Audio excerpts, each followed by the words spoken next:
Retired police ng tiro patay konektado sa duwa kadalag ko nga drug group sa syudad sang Iloilo. Inisuno sa Philippine Drug Enforcement Agency.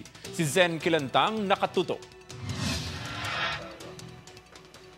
Ginpahayag sang Philippine Drug Enforcement Agency Region 6 nga downline sang Prevendido Drug Group ang gintiro patay nga si retired Senior Police Officer Juan Ronaldo Apol Alag sa Villa Anita City proper sa syudad sang Iloilo kahapon. Sa diin konektado si Alag sa Gregory Subgroup sa mga Prevendido. Inyang wala naman nagasanto sa una nga statement nga ginbuyan sang Police Regional Office 6 nga nalakip sa Odicta Drug Group si Alag.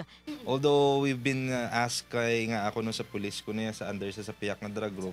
O ang amon siguro ang amon pinaka-explanation nga matag dira is most probably it's either kumbaga bala na mamangka sa dalawang ilog or most probably base sa amon time nga nag-verify kami didto siya and then nag-switch siya siguro or feeling ko gid nagduwagid ka drug group. Ginakabig nga high-value target sang PIDEA si Alag sa diin nagpatigayon man sila sang Boywas operation, duha na katuig ang nagligad. Batok sa retirado nga pulis, apang napurnada. Kung tanawon tagid ang data naman diri sa Intel, nakabutang gid yang ang remarks is a big time nga pusher.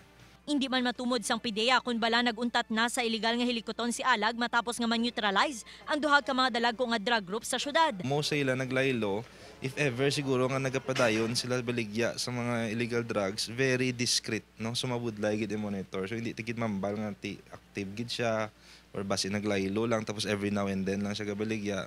Ako si Zen Kilantang para sa One Western Visayas.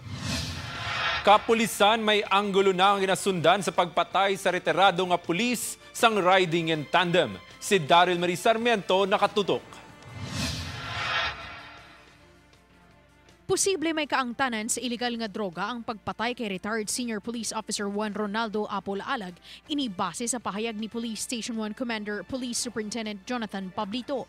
Suno sa investigasyon sang kapulisan, si Alag ang nangin bodyguard, bagman collector kag runner sang kilala nga illegal drug personality nga si Melvin Boyet Odicta. Sa research natin as early as 2004, 2005 is kung na siya, no? Namomonitor na siyang nakadikit siya kay Melvin Boyet Odicta, no?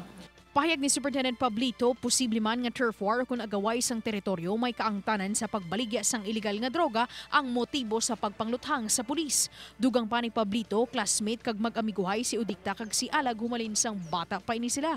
Mandurriao Police Station is nabigyan sila ng info ng region na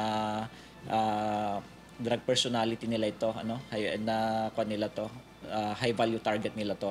Subong ginatumod pa sang kapulisan ng mga suspetsado nga nagtiro patay kay Alag. Ginakabig man nga nahanas sa paggamit sang armas ang gunman tungod sa estilo sini sa pagtiro kag sa posisyon samtang ginaluthang ang biktima. Yung precision niya in a span of how many seconds na ipasok niya lahat yung in a very yung groupings ang tawag doon. And then very steady yung wrist.